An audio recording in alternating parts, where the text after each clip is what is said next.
Popcorn passion సభ్యులందరికీ, వీక్షకులందరికీ శుభాభివందనాలు. భారతదేశం అన్నింటిలోనూ ప్రగతిని సాధిస్తూ, మనం ఆ రాక్షస బ్రిటిష్ పరిపాలన నుండి విముక్తి పొంది 78వ స్వాతంత్ర దినోత్సవం జరుపుకుంటున్న భారతీయులందరికీ నా శుభాకాంక్షలు. ఈ శుభ సందర్భంలో వస్తున్న చిత్రాలన్నింటి గురించి నా అంచనాలు నిన్నే కొత్త వీడియోలో ప్రచురించాను.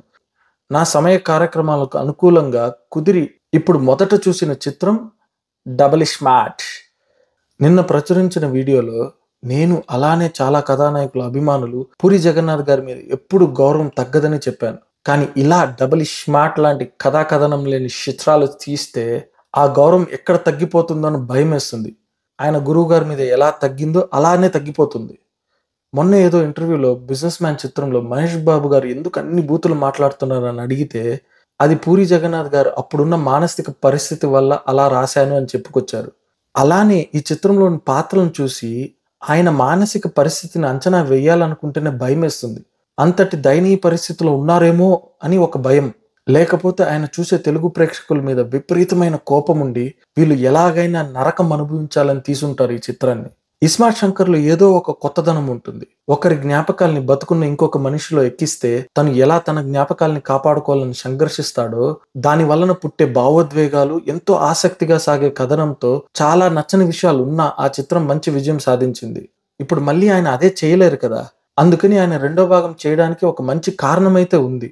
ఈ చిత్రానికి మూల ఆలోచన ఏంటంటే, నువ్వు అసహించుకునే లేక చంపాలనుకుంటున్న మనిషి ఆలోచనలు నీలో ఎక్కించుకొని నువ్వు తనలా మారిపోతుంటే పడే ఆ అంతర్మదన ఆవేదన ప్రధాన భావోద్వేగంగా చేసుకుని చేసిన చిత్రం ఇది. కానీ ఈ మంచి ఆలోచనని ఏం చేశారు, ఇస్మార్ట్ శంకర్లో నుంచి కొంచెం, కేజీఎఫ్లో నుంచి కొంచెం, అలానే ఆయన తీసిన పోకిరి ముగింపులోని ట్విస్ట్ని కొంచెం, ఇలా అన్నింటిలోనూ కొంచెం కొంచెం తీసుకొని ఈ చిత్ర కథాకథనాన్ని కిచిడి చేసి పెట్టేశారు. నా అంచనా ఏంటంటే ఆయన సమయం తీసుకొని కొంతమంది కొత్త కథా రచయితలను పెట్టుకుని ఈ ఆలోచన చుట్టూ మంచి కథాకథనాన్ని రచించుంటే ఎంతో బాగుండేదనిపిస్తుంది.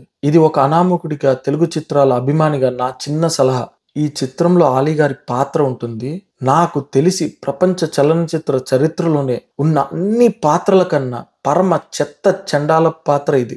ఇలాంటి పాత్ర రాయాలంటే సూపర్ చిత్రంలో స్వయాన పూరి గారు బ్రహ్మి గారి పాత్ర చేత చెప్పించిందే. నీ కర్మ కాలిపోయి నీ జీవితం సగం సంకనాకిపోయి ఉంటేనే ఇలాంటి పాత్రలు రాయగలుగుతారు. నాకు తెలిసి సంజయ్ దత్ గారిది అందరికంటే విలాసవంతమైన జీవితం. ఎందుకంటే తనకు డబ్బులు ఇచ్చి తను ఏమీ చెయ్యక్కర్లేదు, మీరు ఇంట్లో ఎలా ఉంటారో అలానే ఉండండి, అటు ఇటు తిరుగుతూ ఫోన్లో మాట్లాడండి, కూర్చోండి, మందు తాగండి, అలా అమ్మాయిలతో ఉండండి, సరిపోతుంది అని చెప్పినట్టున్నారు. అప్పుడప్పుడు కాలు చేతులు ఊపాలి పోరాటాల్లో అని చెప్పి ఈ చిత్రాన్ని తెచ్చుకున్నట్టున్నారు. ఆయన నిద్రపోతూ నటించినట్టున్నారు ఈ చిత్రంలో. డబ్బులిచ్చి ఇలా చేయించుకోవడంలో దీనికన్నా విలాసవంతమైన జీవితం ఉంటుందని అయితే నేను అనుకోవట్లేదు. ఇందులో చేసిన అమ్మాయిల గురించి ఎంత తక్కువ మాట్లాడుకుంటే అంత మంచిది. ఇక మన ఇటు రా అటు పో అంటే రాపో రామ్ పోతినేని గారి గురించి మాట్లాడుకుంటే, మామూలుగా నటీనటుల్లో ఎక్కువ శాతం మంది వాళ్ళ ప్రతిభకు మించిన పాత్రలను పోషించి రాణించి పేరు తెచ్చుకోవాలనుకుంటారు. చాలా తక్కువ మందికి ప్రతిభ ఉంటుంది, వాళ్ళ ప్రతిభకు తగ్గ పాత్రలను చేసి రాణించి మెప్పించగలుగుతారు. కానీ నాకు తెలిసి ఏరి కోరి తన ప్రతిభను తానే అనగదొక్కోవాలని చూసే వాళ్ళల్లో ప్రధానంగా ఉండేది మాత్రం రామ్ పోతినేని గారు. ఆయన ఎందుకు ఇలాంటి చిత్రాలు, ఇలాంటి పాత్రలు చేస్తున్నారో నాకైతే అర్థం కావట్లేదు. మొన్నే స్కంద, ఇప్పుడు మళ్ళీ ఇది. బాబోయ్, మళ్ళీ మళ్ళీ మన తెలుగు దర్శకులు అర్థిస్తున్నాను, మీరు దయచేసి పోరాటాల్లో తుపాకీలు వాడకండి. మీరు హాలీవుడ్ చిత్రాలను చూసి వాత పెట్టుకోకండి. హాలీవుడ్ యుఎస్ లో ఉంటుంది. యుఎస్ లో ఎవరైనా తుపాకీలు కొనుక్కోవచ్చు. వాళ్ళు తుపాకీల పోరాటం పెడితే ఒక అర్థం పర్థం ఉంటుంది. మీరు మన తెలుగు చిత్రాలు మన భారతదేశంలో తీస్తున్నారు. అక్కడ తుపాకీలు ఎవరు పడితే వాళ్ళు కొనుక్కోలేరు. కావున మీరు కత్తులు కటార్లు వాడండి. మీరు తుపాకీలు పెట్టి తీసే ఈ పోరాట సన్నివేశాలు చూడలేక చస్తున్నాము. ఆ చండాలాన్ని దయచేసి ఆపండి. ఈ చిత్ర ముగింపులో ఏకంగా సంజయ్ దత్ గారు తన షార్ట్ గన్ తీసుకుని క్లోజ్ రేంజ్ లో రామ్ పోతినేని గారిని కాలుస్తారు. ఆయన తిరిగి లేచినప్పుడు ఏదో చిన్న తుపాకీతో కాల్చిన ఒక చిన్న గాయం ఉంటుంది. దాని తర్వాత ఆయన రుద్రతాండం చేస్తాడు. క్లోజ్ రేంజ్ లో షార్ట్ గన్ తో కాల్చిన తర్వాత అలా ఎవరు బతకలేరు. ఎందుకండి ఇలాంటి సన్నివేశాలను తీస్తున్నారు? ఈ చిత్రంలో ప్రతి పోరాటం నాసిరకం, చండాలం. మన దేశం ప్రగతి వైపు వెళ్తుంది. అలానే మన తెలుగు ప్రేక్షకులు మన తెలుగు చిత్రాలని ఎక్కడికో ఆస్కర్ దాకా తీసుకెళ్లాలని చూస్తుంటే కొంతమంది మాత్రం పనిగట్టుకుని మురికాలంలోనే ఉంటామని చెప్తున్నారు. మనం ఏం చేయగలుగుతాం? ఎప్పుడు మనకి ఇలాంటి చెత్త నుండి విముక్తి కలుగుతుందో తెలియట్లేదు. మరిన్ని చిత్రాల విశ్లేషణతో మళ్ళీ కలుద్దాం. ఇట్లు మీ ప్రియమైన ఏకైక తెలుగు విశ్లేషకుడు. మీకు మా విశ్లేషణ నచ్చితే మీ ప్రేమను మాకు తెలపడానికి లైక్ చేయండి.